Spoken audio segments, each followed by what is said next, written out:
S&P 500, CAC 40, Nasdaq, tu as sûrement déjà entendu plusieurs fois ces noms d'indices. Mais peut-être que tu ne sais pas exactement ce qu'ils représentent. Dans cette vidéo, tu vas découvrir comment se construisent les indices boursiers et tu vas découvrir les 7 indices boursiers qui sont les plus importants et que tu dois absolument connaître. On va également voir comment tu peux trouver ton indice boursier et pourquoi il est indispensable de le trouver, quelle que soit ta stratégie d'investissement. Enfin, on verra comment les indices boursiers peuvent t'aider à investir.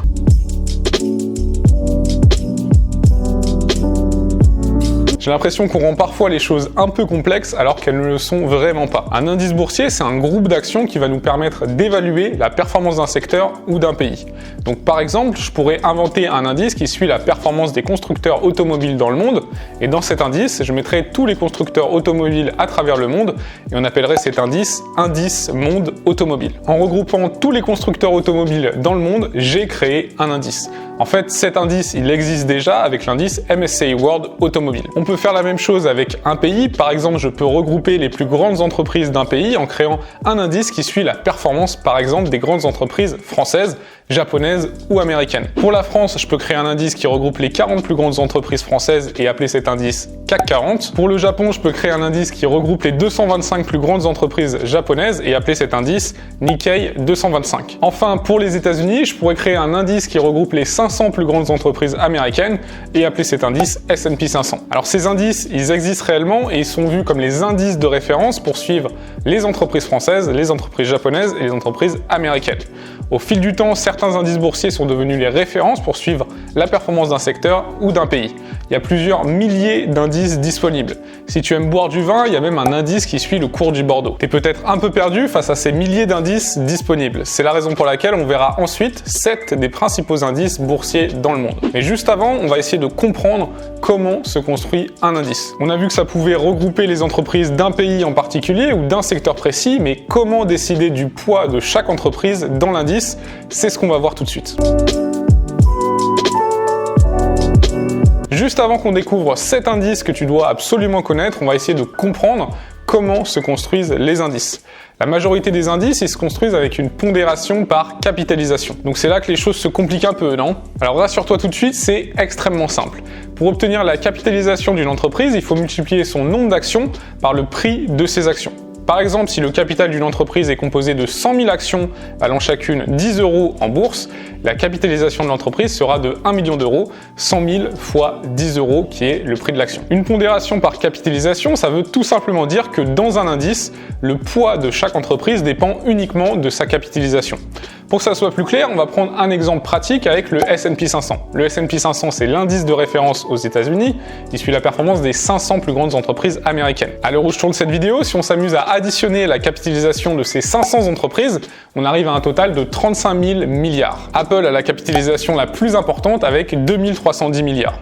À ton avis, quelle est la place d'Apple dans l'indice S&P 500? Je dirais qu'il faut comparer la capitalisation d'Apple par rapport à la capitalisation de l'ensemble des entreprises. C'est exactement ça. Apple représente 2310 milliards des 35 000 milliards de l'ensemble des entreprises du S&P 500. 2310 milliards sur 35 000 milliards, ça nous donne 6,6%.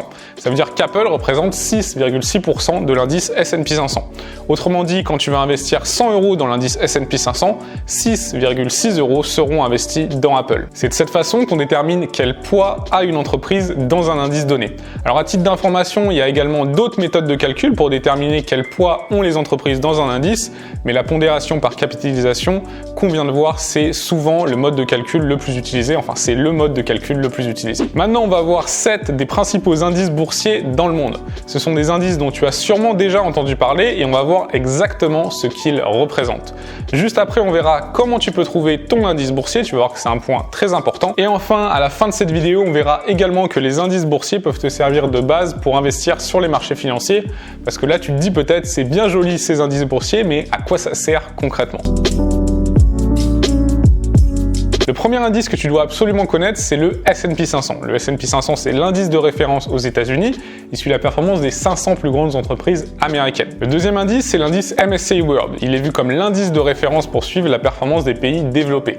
C'est un indice qui suit la performance des États-Unis, du Canada, du Japon et de plusieurs pays européens. Le troisième indice, c'est le CAC 40, dont tu as sûrement déjà entendu parler. C'est un indice qui suit la performance des 40 plus grandes entreprises françaises. Le quatrième indice que tu dois absolument connaître, c'est l'indice MSCI Emerging Market, qui suit la performance des pays émergents, principalement des pays asiatiques, Chine, Corée du Sud, Taïwan. Le cinquième indice, c'est le Nasdaq. C'est un indice boursier qui suit les entreprises américaines de la même manière que le S&P 500, mais qui est beaucoup plus concentré sur les valeurs technologiques. Le sixième indice, c'est l'indice MSCI ACWI IMI. C'est l'un des indices les plus diversifiés du monde parce qu'il suit la performance des grandes, moyennes et petites capitalisations, à la fois dans les pays développés et également dans les pays émergents.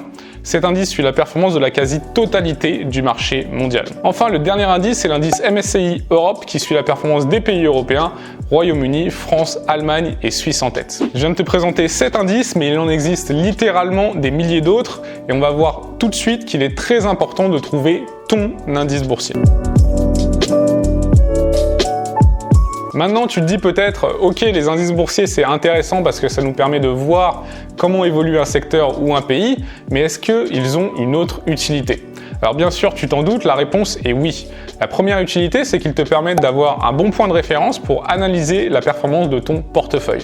Par exemple, si aujourd'hui tu as un portefeuille boursier composé d'actions de grande capitalisation américaine, il serait intéressant de comparer ta performance chaque année à celle du S&P 500 parce que le S&P 500 il suit la performance justement des grandes capitalisations américaines. Si tu as un portefeuille boursier composé d'actions américaines mais plutôt dans le secteur technologique, il serait intéressant de comparer ta performance à celle du Nasdaq parce que cet indice est plutôt concentré sur les valeurs technologiques par rapport au S&P 500. C'est important de faire ce comparatif parce qu'on va voir juste après qu'il est possible de suivre la performance des indices. Autrement dit, si tu n'arrives pas à avoir une meilleure performance que les indices, il peut être intéressant de tout simplement suivre leur performance plutôt que de chercher à les surperformer. Ça va te prendre beaucoup moins de temps et tu seras beaucoup plus diversifié, à condition bien sûr de choisir les bons produits comme on va le voir tout de suite. L'utilité des indices boursiers n'est pas uniquement de servir d'indicateur pour comparer ta performance boursière. Ils peuvent être également la base d'une excellente stratégie d'investissement. C'est une stratégie d'investissement qu'on appelle lazy investing et qui consiste tout simplement à suivre la performance des indices plutôt qu'à chercher à les surperformer. De nombreuses études ont prouvé qu'il était très difficile d'avoir une meilleure performance que les indices.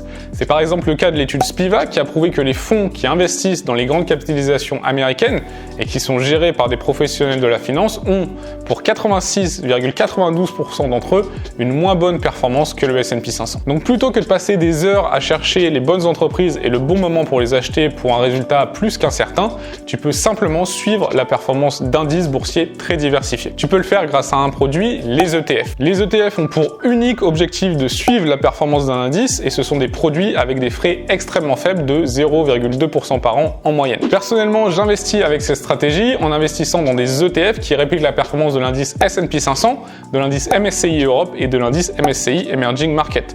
Si tu veux découvrir ces ETF, tu peux cliquer juste en haut où je te dévoile mes positions. J'espère que j'ai été le plus clair possible. Si tu as apprécié cette vidéo, n'hésite pas à mettre un pouce bleu, ça m'aide grandement dans le développement de cette chaîne. Je te remercie d'avance. Je t'ai mis juste ici 2 vidéos qui devraient t'intéresser un peu dans le même thème. Et si t'es pas encore abonné à la chaîne YouTube, eh bien n'hésite pas à t'abonner en cliquant juste ici. C'était Benoît, je te souhaite toujours plein de réussite. Ciao!